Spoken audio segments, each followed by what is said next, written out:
बिस्मिल्लाहिर्रहमानिर्रहीम। मोहतरम नाजरीन और सामीन, अस्सलामु अलैकुम वरहमतुल्लाहि वबरकातुहू। सलामुन कौलन मिर रब्बिर रहीम। पढ़ने की फजीलत। कुरान पाक शिफा और रहमत है। कुरान पाक में इरशाद है कि और हम कुरान में वो जुज़ उतारते हैं कि जो शिफा और रहमत है।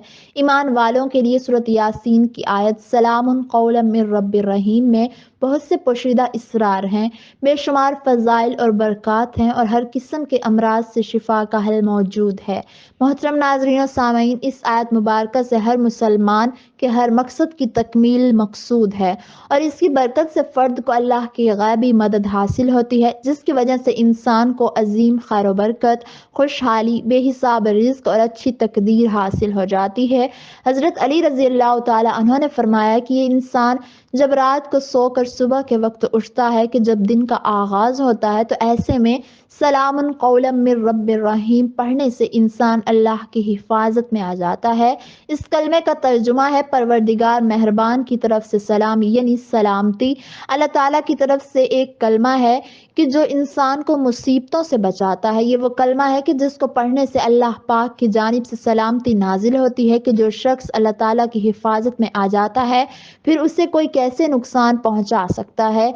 हज़रत नूह अलैहिस्सलाम पर जब मुश्किल वक्त आया तो अल्लाह ताला ने फरमाया कि तमाम जहानों पर सलामती हो। हुक्म हुआ, ए नूह अलैहिस्सलाम, हमारी तरफ से सलामती और बरकतों के साथ उतर जाओ। जब ज़मीन पानी उगल रही थी, जब आसमान से मौसलाधार बारिश जारी थी, इस तूफान में पहाड़ों की सब चोटियां ज़ेर आब हो चुकी थीं, लेकिन हज़रत नूह अलैहिस्सलाम की कश्ती इन मौजों से सलामत थी। हज़रत इब्राहीम अलैहिस्सलाम की ज़िंदगी में जब मुश्किल वक्त था, नमरूद ने आप अलैहिस्सलाम को आग में डाला था, अल्लाह ताला की तरफ से फ़ौरन पैगाम सलामती पहुंचा। तो नाज़रीन, ये वो कलमा है कि जिसको पढ़ने से सलामती नाजिल होती है। हज़रत अबू हुरैरा रज़ी अल्लाह तआला अन्हु से रिवायत है कि नबी करीम सल्लल्लाहु अलैहि वसल्लम ने फरमाया कि जो शख्स हर नमाज के बाद सलामुन कौलन मिर रब्बिर रहीम को 313 मरतबा पढ़ेगा, अल्लाह ताला इसके तमाम मामलात में मदद करेगा और इसको हर किस्म के खौफ और परेशानी से बचाएगा। हज़रत अनस रज़ी अल्लाह तआला अन्हु से रिवायत है कि नबी करीम सल्लल्लाहु अलैहि वसल्लम ने फरमाया,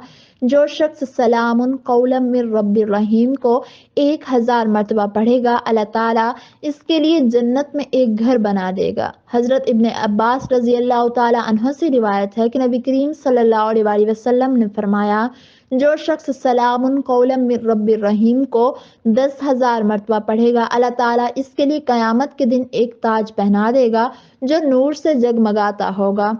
मोहतरम नाजरीन और सामीन, इन अहादीस मुबारकत से ये साबित होता है कि इस कलमे का विर्द करने से बहुत से रूहानी और ज़ाहिरी फ़वाइद हासिल होते हैं।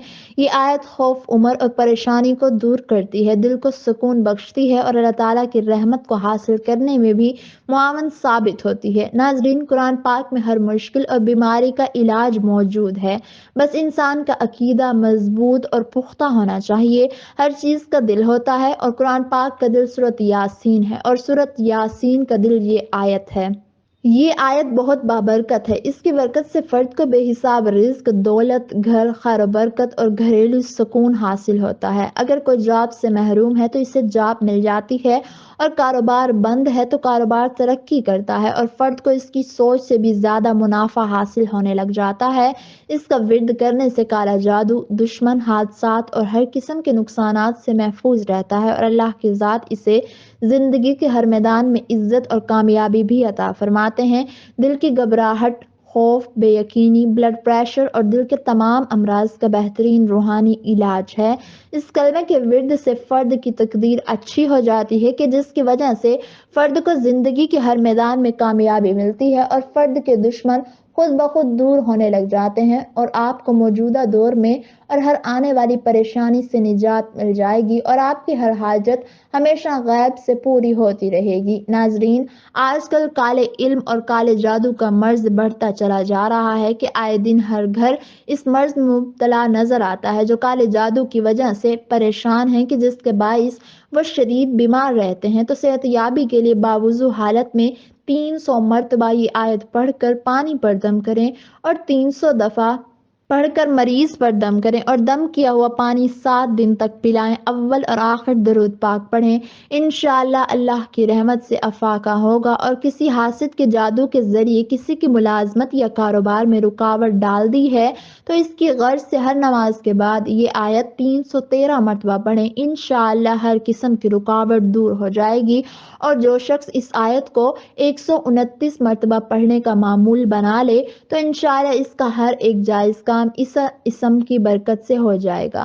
اولیاء کرام اور بزرگان دین نے اس آیت کی بہت بہترین تعریف کی ہے۔ اس آیت کے ذکر کی برکت سے رزق میں اضافہ ہوتا ہے، فکر و فاقہ دور ہوتا ہے، کسی لا علاج بیماری کے جو انسان کا پیچھا نہ چھوڑتی ہو۔ اس میں اس آیت کو 11 روز تک روزانہ 11,000 مرتبہ پڑھیں اور پانی پر دم کر کے مریض کو روزانہ پلائیں۔ انشاءاللہ اللہ کی رحمت اور فضل و کرم سے مریض شفا یاب ہو جائے گا۔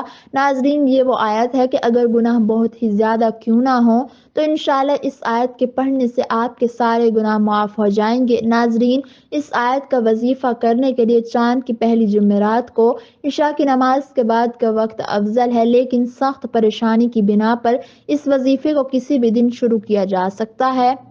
تو وظیفے کے لیے آپ عشاء کی نماز ادا کرنے کے بعد اول اور آخر میں 10 مرتبہ درود پاک ورد کریں، اور درمیان میں آپ 2 نفل ہدیہ محمد صلی اللہ علیہ وآلہ وسلم، آل محمد صلی اللہ علیہ وآلہ وسلم ادا کریں، یعنی کہ نوافل ادا کرنے سے پہلے بھی 10 مرتبہ درود شریف پڑھیں اور نوافل ادا کرنے کے بعد بھی 10 مرتبہ درود پاک پڑھیں، اور نوافل اس طرح ادا کریں کہ ان دونوں نوافل میں آپ الحمد شریف کے بعد 3 مرتبہ سورۃ اخلاص تلاوت کریں۔ پہلی رکعت میں بھی 3 مرتبہ سورۃ اخلاص تلاوت کریں اور دوسری رکعت میں بھی 3 مرتبہ سورۃ اخلاص تلاوت کریں۔ یہ نوافل پڑھ لینے کے بعد سورۃ یاسین 1 مرتبہ تلاوت کریں۔ جب آپ سورۃ یاسین کی آیت نمبر 58 یعنی سلام قولا من رب الرحیم پر پہنچیں تو آپ اس آیت مبارکہ کو 1000 مرتبہ ورد کریں، اور پھر اس کے بعد آپ سورۃ یاسین کی باقی آیات تلاوت کریں۔ یہ وظیفہ 14 دن تک جاری رکھنا ہے، اور پھر 14 دن کے بعد آپ روزانہ 10 مرتبہ درود ابراہیمی اور 100 مرتبہ یہ آیت ورد کرنے کی عادت اپنائیں، اور اس میں بلا مجبوری ناغہ نہ کریں۔ انشاءاللہ چند دنوں میں اس کے برکات اور روحانی فیض جاری ہو جائے گا۔ قرآن کو کھول کر تو دیکھو، کسی اور سے اپنے سمجھنے کی توقع بھی نہ رہے گی۔ تم اسے پڑھ کر تو دیکھو، کسی اور کے جواب کی ضرورت درپیش نہ آئے گی۔ تم قرآن میں خود کو ڈھونڈ کر تو دیکھو، کسی چیز کی ضرورت نہ ہوگی۔ قرآن میں اپنے رب کی محبت میں گم ہو جاؤ گے۔ اللہ کے لیے کچھ ناممکن نہیں۔ اللہ کبھی اپنے بندوں کو تنہا نہیں چھوڑتا۔ وہ رب جب مدد کرتا ہے نا تو بندہ حیران رہ جاتا ہے۔ سنو، اللہ سے اچھی امید رکھو، وہ آپ کی پریشانی کو سکون میں بدل دے گا۔ دعائیں ہمیشہ کیا کرو، کبھی مایوس نہ ہوا کرو، کیونکہ جو کام آپ کو ناممکن لگتے ہیں آپ کی دعائیں ان کو ممکن کرنے کی طاقت رکھتی ہیں۔